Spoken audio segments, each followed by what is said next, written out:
Lakshmi madam, ನೀವು ಎಷ್ಟು ದಿನದಿಂದ ಟ್ರೈಕಮ್ಗೆ ಬರ್ತಾ ಇದ್ದೀರಾ? 7 days ಇಂದ ಬರ್ತಾ ಇದ್ದೀರಾ. ಟ್ರೈಕಮ್ಗೆ ಬರೋಕ್ಕಿಂತ ಮುಂಚೆ ಯಾವ ಪ್ರಾಬ್ಲಮ್ ಇಂದ ಇಲ್ಲಿ ಬಂದ್ರಿ ನೀವು? ಬೋರ್ಡ್ ನೋಡಿದ್ದೆ ಅಸಲಿಗೆ ಹೋಗುವಾಗ. ಅದಾದ್ಮೇಲೆ ನಾನು ಯಾರು ಹೇಳಿಲ್ಲ, ನಾನೇ ಬಂದೆ. ನಾನು ವೆರಿಕೋಸ್ ಪೇನ್ ಇದೆ, ಮತ್ತೆ ನೀ ಪೇನ್ ಇದೆ, ಲೋ ಬ್ಯಾಕ್ ಪೇನ್ ಇದೆ.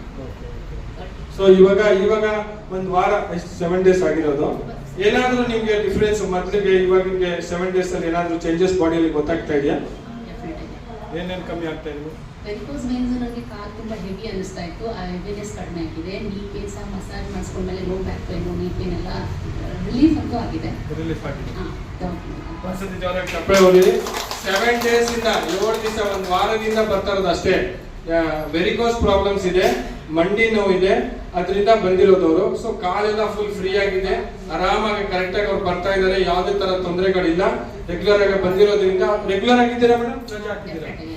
ಓಕೆ, ನೋಡಿ 7 days 7 ದಿವಸ ಬಂದಿದ್ದಾರೆ, ಅದರಲ್ಲಿ ರಜಾ ಹಾಕಿಲ್ಲ. ಅವ್ರು ಕರೆಕ್ಟ್ ಆಗಿ ಬಂದಿರೋದ್ರಿಂದ ಅವ್ರಿಗೆ ಬೆನಿಫಿಟ್ಸ್. ನೀವು ತಿಳ್ಕೊಂಡಿರೋ ನಿಮ್ಗೆ ಆಗಿರೋ ಅನುಭವಗಳನ್ನ ಸ್ವಲ್ಪ ಶೇರ್ ಮಾಡಿ ಮೇಡಮ್.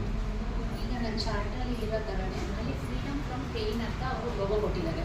ಅಂದ್ರೆ ನಮ್ಗೆ ನಾವು ಏನೇ ಕಷ್ಟ ನಮ್ಮ ಬಾಡಿನಲ್ಲಿ ಇದೆ, ನಮ್ಗೆ ಪೇನ್ ಇದೆ ಅಂದ್ರೆ ಅದಕ್ಕೊಂದು ಫ್ರೀಡಮ್ ಸಿಗುತ್ತೆ. ಅದು ಫ್ರೀ ಆಫ್ ಕಾಸ್ಟ್ ಅಲ್ಲಿ ಸಿಗುತ್ತೆ ಅಂತ ಹೇಳಿದ್ರೆ ನಾವು ಅದನ್ನ ಯುಟಿಲೈಸ್ ಮಾಡ್ಕೊಳ್ಳಿಲ್ಲ ಅಂದ್ರೆ ನಾವೇ ಬೇಸ್ಟ್. ಅದು ರೆಗ್ಯುಲರ್ ಬರೋದು ನಮ್ಮ ಇಷ್ಟನೇ. ಇವಾಗ ಡಾಕ್ಟ್ರು ಹೇಳ್ತಾರೆ ಅಂದ್ರೆ ನಾವು ಹೋಗ್ತೀವಿ ಅಂದಮೇಲೆ ಇವ್ರು ಫ್ರೀಯಾಗೂ ಕೊಟ್ಟು ಮಾಡಿ ಅಂತ ಹೇಳಿದಾಗಲೂ ನಾವು ನಮ್ಮ ನೆಗ್ಲಿಜೆನ್ಸಿನೋ ನಮ್ಮದೇ ಆದ ವರ್ಕ್ ಲೋಡೋ ಏನೋ ತಿರ್ಗ ಟೆನ್ಷನೋ ಅಂತ ಮಾಡಿಕೊಂಡ್ರೆ ಖಂಡಿತ ನಮ್ಗೆ ಆ ಫ್ರೀಡಮು ಇಲ್ಲ, ಹೆಲ್ತಿ ಆಗಿರೋದಂತೂ ಇಲ್ಲೇ ಇಲ್ಲ. ಇನ್ನು ಮೇಲಿದೆ ಸ್ಪೈನ್ ಸಹ. The spine is the gate of health ಅಂತ ಹಾಕಿದ್ದೀನಿ.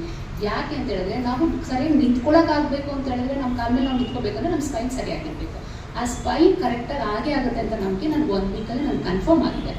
ಹಾಗಾಗಿ ನಾವು ನಮ್ಮ ಕಾಲ ಮೇಲೆ ನಿಂತ್ಕೊಂಡು ಹೆಲ್ತಿಯಾಗಿರ್ಬೋದು, ನಾವು ಇನ್ನೊಬ್ಬರ ಮೇಲೆ ಡಿಪೆಂಡ್ ಆಗಲ್ಲ ಅನ್ನೋದಕ್ಕೆ ಇದು ಒಳ್ಳೆ ಇನ್ಸ್ಟಿಟ್ಯೂಷನ್. ಅದನ್ನು ಮಿಸ್ಯೂಸ್ ಮಾಡಿ.